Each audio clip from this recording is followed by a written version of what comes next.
Here are 10 date ideas that you can try this week with your loved one, absolutely for free.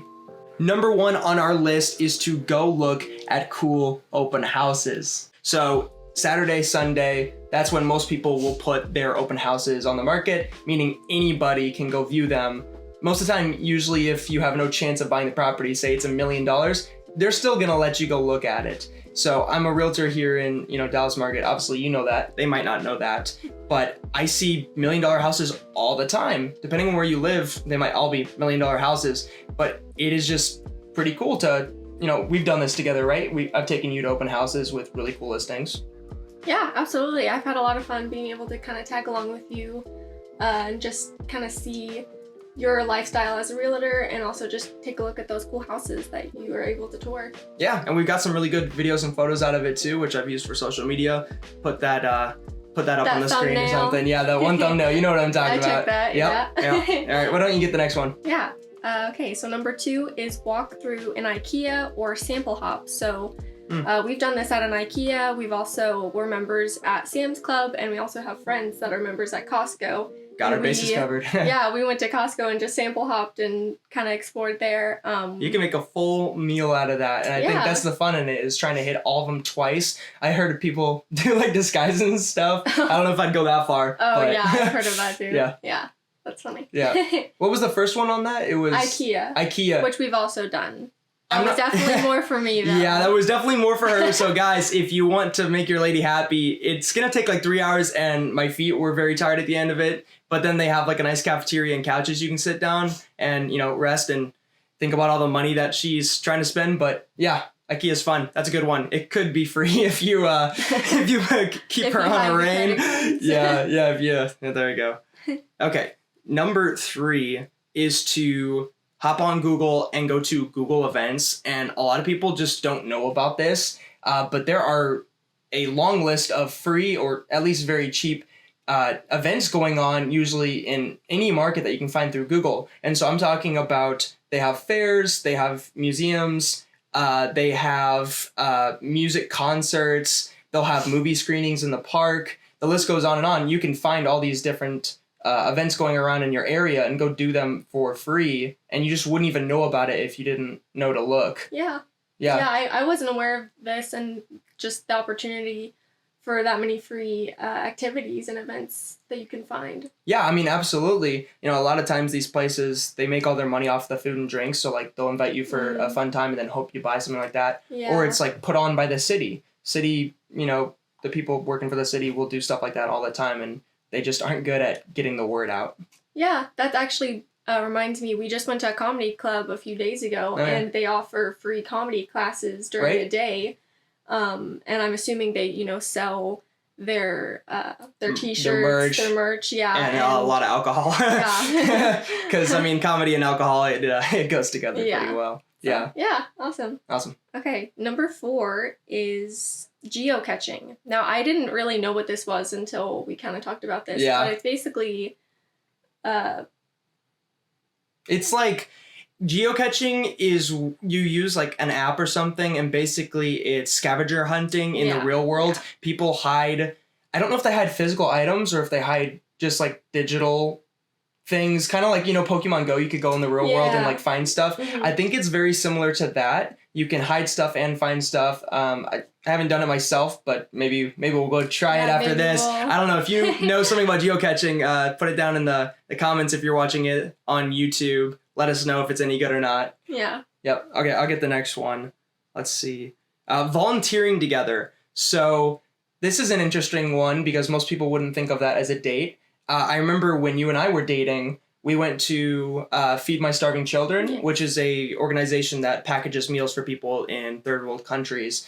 And I actually really, that's a fond memory for me, where we kind of did something beyond the relationship, which I think, especially once you get into marriage, you want your relationship to be more than just about you. You want it to have a purpose. You want to serve others together. And so I think doing that while you're dating is a great way to find out about the other person, to build intimacy. And, we had a lot of fun. Yeah, I definitely remember that. That was like when we first started dating, and it was just something that we both had a lot of fun doing. And like you said, we were able to kind of go beyond our relationship, just us two. Like, we were able to serve other people together, and that was just really cool that we were able to do that.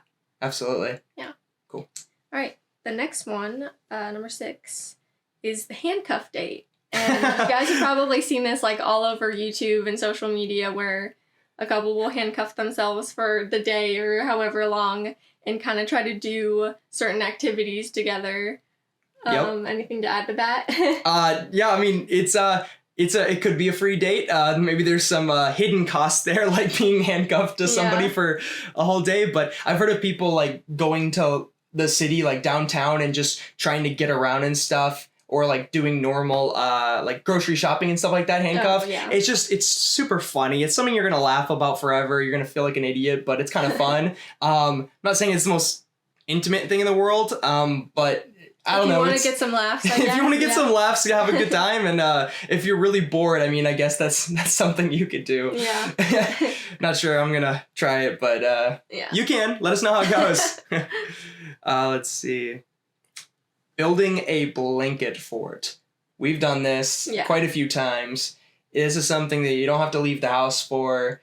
As long as you have blankets, it's free. And I don't know, there's something fun and simple about, I don't know, doing something that you used to do as a child. I don't know about you, but I used to build, forts and blanket forts and all that kind of stuff as a kid. And I think when we turn into adults, we kind of lose that sense of our, younger selves. And so being able to do that together is kind of, I don't know, there's a certain energy to it. Yeah, absolutely. I agree with that. Yeah. And I mean, you can throw on a movie, grab some popcorn, or play some board games. Like, you don't have to just sit in the tent like, hi. Yeah. You know what I mean? But yeah, I think we've actually done it so where we can like put a blanket over the TV, so it kind of feels like we're in a canopy almost. Yeah. And we like either watched a movie or played games or something. I don't know. That's the way to do it. That's the way to do it. Yep. All right. The next one is actually finish Monopoly. Oh. I don't think anyone's ever done that. Yeah, I think this one is speaks for itself, I guess. I don't know. I saw the other day, they actually made, they're always making new Monopolies. I mean, they're all the same exact game, literally just with different colors and stuff. Like different themes. Yeah, exactly. Yeah. But they made a Monopoly called Monopoly, the World's Longest Game. And so apparently the normal Monopoly is not the world's longest game. So they had to go make the world's longest game, Monopoly edition. So I don't know, how long does a normal Monopoly game take to finish? I wouldn't know because I've never done it. But apparently this one takes longer. So if you're looking for something endless to do with your partner, we got you. Get yourself a Monopoly game. The world's longest. The world's longest. Monopoly game. Yes. Let's see. Okay, hobby swap. I came up with this one. I like learning about, you as my partner, and I think especially when you're dating, if you want to learn about the other person, learn what they do with their free time. And I think learning to take an interest in what they do will not only kind of broaden your general understanding and experience, but it allows you to connect more. Yeah, absolutely. Like you said, you kind of understand what the other person is like and what they do as a hobby.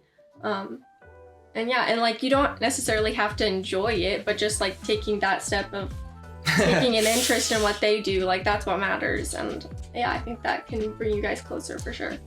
Now, I'm glad she said that because there's several of her hobbies that I'm not sure I would enjoy, but I think even the act of trying to take an interest in them would mean a lot to you. So, I mean, it's probably the same for me. Like, yeah. I'm always trying to show her, like, my spreadsheets or whatever video I'm editing, and she's like... It's, like, all over my head. Yeah. Yeah. But hey, it's the thought that counts. Yep. All right, the last one for this section is make a video together. Oh. Or talk about life or be silly, like, on the video, Yep. I mean, we're doing it right now, like... Obviously, this is for YouTube. You do not have to put it on YouTube. That is an extra step, but you can. I think actually there were several couple creators who just were doinking around and put videos on YouTube, and now they're doing it for a business. So hey, all props to them. There's so many couples out there that I feel like are creating content, and it's really cool to see. And now we're one of them.